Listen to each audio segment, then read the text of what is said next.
It's a collection of methods. जैसे हम कहते हैं ना एक टूल बॉक्स होता है, उसमें बहुत सारे टूल्स का कलेक्शन होता है, इसी तरह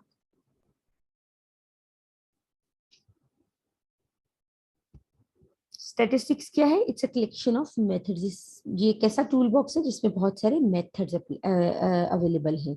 वो मेथड्स किस लिए यूज होते हैं? फॉर प्लानिंग एक्सपेरिमेंट्स, कि आपने एक्सपेरिमेंट को किस तरह से प्लान करना है किसी भी रिसर्च में। How you will collect your data set, आप डेटा किस तरह से कलेक्ट करेंगे, ठीक है। और देन उस डेटा को कैसे प्रोसेस करना है, समराइज कैसे करना है, प्रेजेंट अगर आप डेटा को करना चाह रहे हो आप उसको कैसे प्रेजेंट करोगे,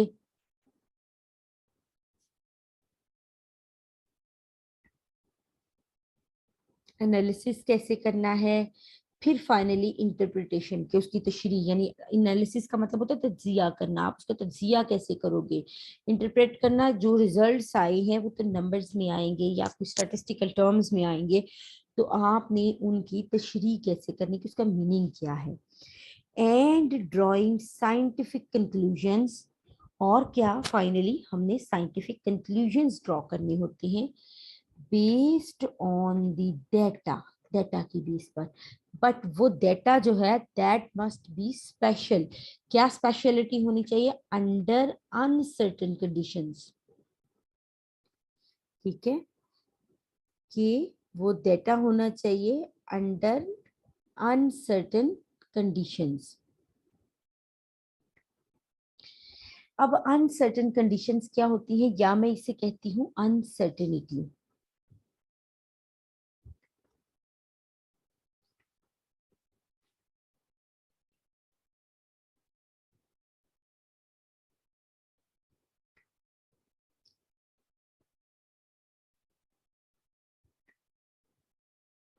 यहाँ पे देखिए, मैं अब आपको बता रही हूँ कि अनसर्टेन कंडीशन, या हम इसे कहते हैं अनसर्टेनिटी, इसका क्या मीनिंग होता है। मैं आपको दोनों में डिफरेंस बता रही हूँ, मैथमेटिक्स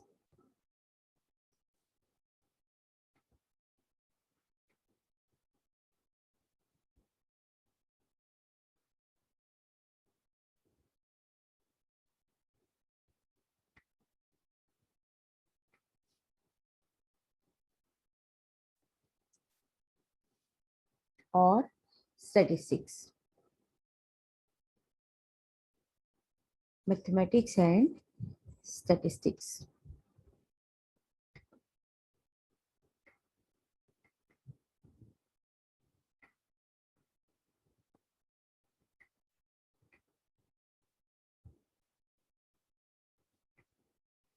जहां भी चीजों में एग्जैक्ट रिलेशनशिप एग्जिस्ट करते हैं, यानी वेरिएबल्स के दरमियान एग्जैक्ट रिलेशनशिप एग्जिस्ट करते हैं, वहां मैथमेटिक्स यूज होता है। एग्जैक्ट रिलेशनशिप से मेरी क्या मुराद है, यहाँ पे देखिए, अगर हम बात करते हैं एरिया ऑफ ए सर्कल, हम सबको पता है, एक सिंपल सी एग्जांपल है कि एरिया ऑफ ए सर्कल क्या है, हम कह सकते हैं एरिया ऑफ ए सर्कल है pi R square. Area of a circle is pi R square,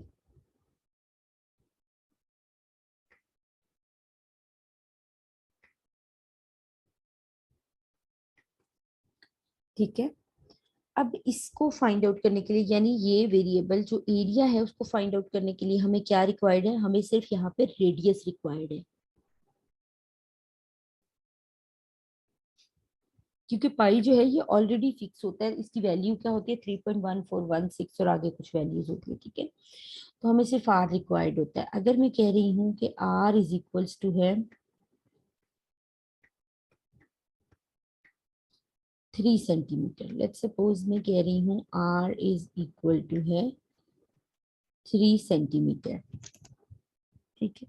तो अब इस 3 सेंटीमीटर को हम यहाँ पुट करेंगे 9, तो ये 3 स्क्वायर हो जाएगा यानी 9। 9 को आप पाई के साथ मल्टीप्लाई करेंगे,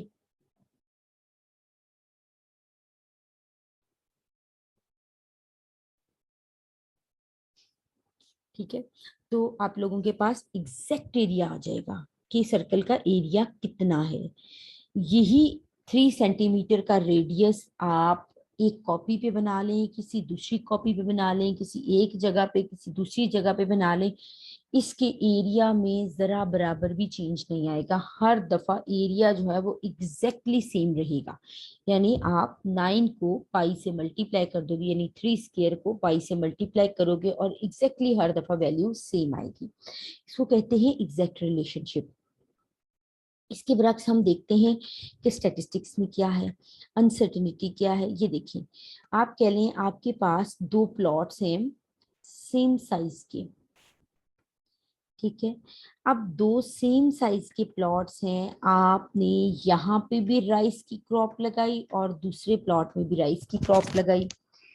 आपने इनकी सोइंग डेट भी सेम रखी, यानी उसको जब लगाया गया राइस को, ठीक है, उसकी डेट सेम रखी। इनको ऑपरेट भी दोनों को सेम पर्सन कर रहा है,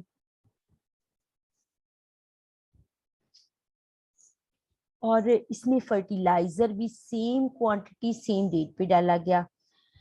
अब इसकी यील्ड जो है वो 65 kg आई इस प्लॉट की। छोटे प्लॉट थे, लेट्स सपोज, इसकी यील्ड जो है वो 65 kg आई। तो क्या आप लोग कह सकते हैं कि इसकी यील्ड जो है वो भी एग्जैक्टली 65 kg आएगी? नो, ये 64 हो सकती है, ये 65.5 हो सकती है, ये 60 हो सकती है, कुछ भी डिफरेंस इन दोनों में आ सकता है। लाजमी नहीं है कि ये एग्जैक्टली सेम आए। इसकी रीजन क्या है? इसकी रीजन आप लोगों के पास है कि आप लोगों के पास जो है वो इन 2 प्लॉट्स को आप जितना मर्जी सेम रख ले, आप इनको एग्जैक्टली सेम नहीं रख सकते।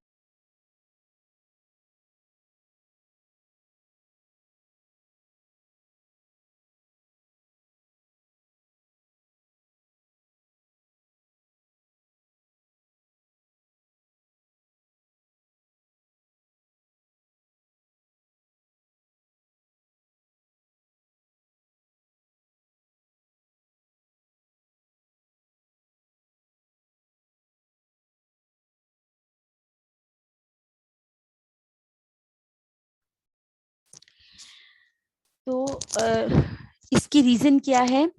मैं आपको बता रही थी कि दोनों प्लॉट्स में जो है वो एग्जैक्टली सेम यील्ड नहीं आएगी। आप इनका इवन इनका सॉइल लेवल ही आप ले लें कि सॉइल लेवल भी अगर आप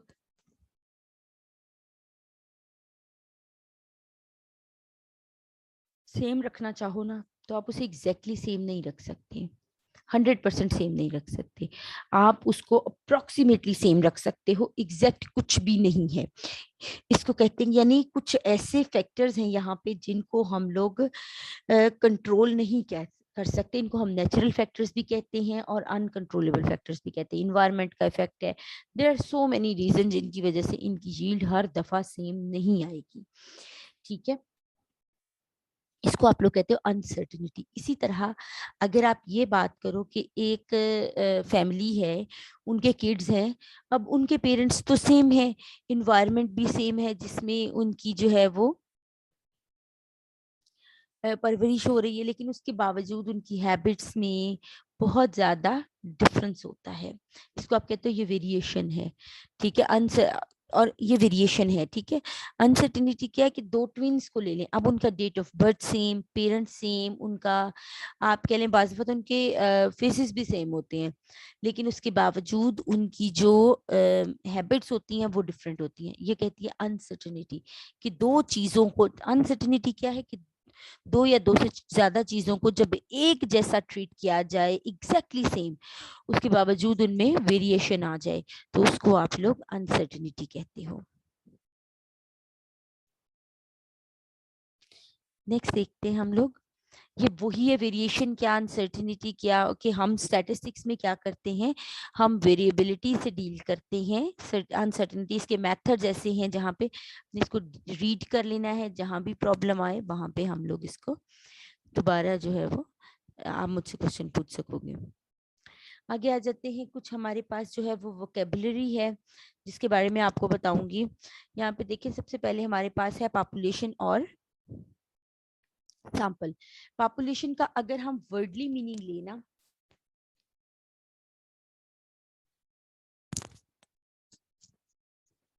अगर हम पॉपुलेशन का वर्डली मीनिंग लें तो इसका मतलब होता है आबादी। ये किसी भी चीज़ की आबादी हो सकती है, ये ह्यूमन की आबादी हो सकती है, ये इंसेक्ट्स की हो सकती है, एनिमल्स की हो सकती है, प्लांट्स की हो सकती है। अब स्टैटिस्टिक्स में हम इसको क्या मीनिंग देते हैं? स्टैटिस्टिक्स में हम कहते हैं, स्टैटिस्टिक्स में हम कहते हैं population is a group of all objects, elements, items under investigation। कि आप जिस चीज पर रिसर्च कर रहे हो उसकी टोटलिटी को पॉपुलेशन कहते हैं। जैसे अगर हम ये कहें कि हम देखना चाह रहे हैं कि यूनिवर्सिटी ऑफ एग्रीकल्चर में जो बीएस के स्टूडेंट्स हैं उनकी एवरेज हाइट क्या है, तो एग्रीकल्चर यूनिवर्सिटी में जितने बीएस के स्टूडेंट्स होंगे वो आपकी पॉपुलेशन होगी। अगर इसी तरह हम प्रोविंस लेवल पे देखना चाह रहे हैं कि पंजाब में जितने भी बीएस के स्टूडेंट्स हैं उनकी एवरेज हाइट क्या है, तो पंजाब के जितने भी बीएस के स्टूडेंट्स होंगे, चाहे वो किसी कॉलेज में है चाहे वो किसी यूनिवर्सिटी में है, वो सारी की सारी आपकी पॉपुलेशन होगी।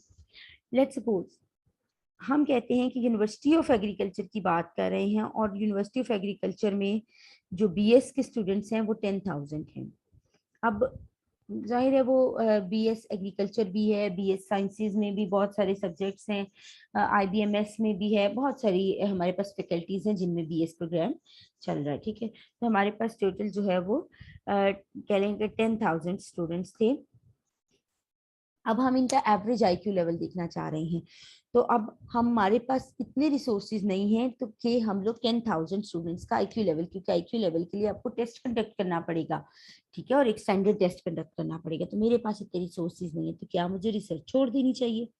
नहीं, मैं क्या करूंगी, मैं कहती हूँ कि ठीक है मेरे पास 10,000 का जो है वो रिसोर्सेज अवेलेबल नहीं है, हाँ मेरे पास इतने रिसोर्सेज अवेलेबल हैं कि मैं 500 लोगों का डाटा कलेक्ट कर सकूं, उनसे टेस्ट कंडक्ट कर सकूं, तो उसको मैं क्या कहूंगी, उसको मैं कहूंगी सैंपल।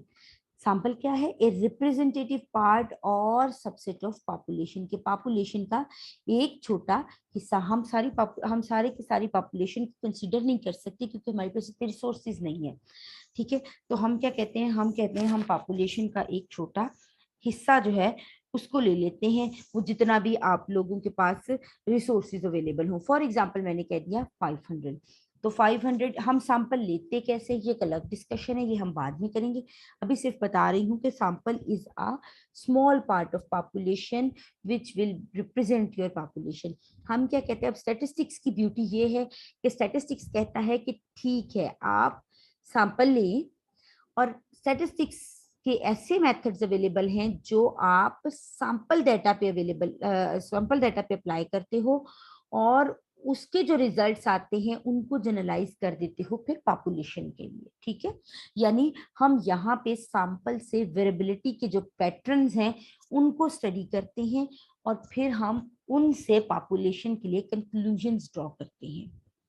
ठीक हो गया? अच्छा, पॉपुलेशन, यहाँ पे दो टर्म्स लिखी हैं, population have parameters and sample have statistic. Statistics as a whole एक सब्जेक्ट है, जो पैरामीटर है ये आप लोगों के पास जो है ये जो स्टैटिस्टिक है ये इसकी एक टर्म है। स्टैटिस्टिक्स एज ए होल एक सब्जेक्ट है और जो स्टैटिस्टिक है ये इसकी एक टर्म है। ठीक है, यहाँ पे देखते हैं पहले पॉपुलेशन, ये पैरामीटर को, पैरामीटर क्या होता है? एनी क्वांटिटी, या आप ये कह लें any characteristic of population is called parameter. ठीक है, similarly any characteristic of sample is called parameter, is called parameter, sorry, is called statistic, sorry। ठीक है, कोई भी क्वांटिटी जो आप पॉपुलेशन से कैलकुलेट कर लो, उसे आप पैरामीटर कहोगे, और कोई भी चीज जो आप स्टैटिस्टिक से सैंपल से कैलकुलेट करो उसे आप स्टैटिस्टिक कहोगे। ठीक है, चूंकि population most of the time हमारे पास अवेलेबल नहीं होती है, इसलिए पॉपुलेशन के जो पैरामीटर्स हैं वो भी अवेलेबल नहीं होते हैं। हम क्या करते हैं, हम सैंपल से कैलकुलेशन करते हैं और उसको पॉपुलेशन के लिए जनरलाइज कर देते हैं। ठीक है, पॉपुलेशन की कोई भी क्वांटिटी आप कैलकुलेट करो, जैसे एवरेज ही कैलकुलेट करो, तो उनके नाम थोड़े मुख्तलिफ रखे होते हैं ताकि ये डिफ्रेंशिएट हो सके कि ये पॉपुलेशन से है या फिर ये सैंपल से है। ये देखिए, पॉपुलेशन के जो होते हैं उनको जनरली हम लोग ग्रीक लेटर्स से लिखते हैं, जैसे म्यू, सिग्मा, रो। ये क्या चीजें हैं ये हम आगे जाके पढ़ेंगे। ठीक है, और सैंपल को हम जनरल जो हमारे अल्फाबेट्स होते हैं उनसे लिखते हैं।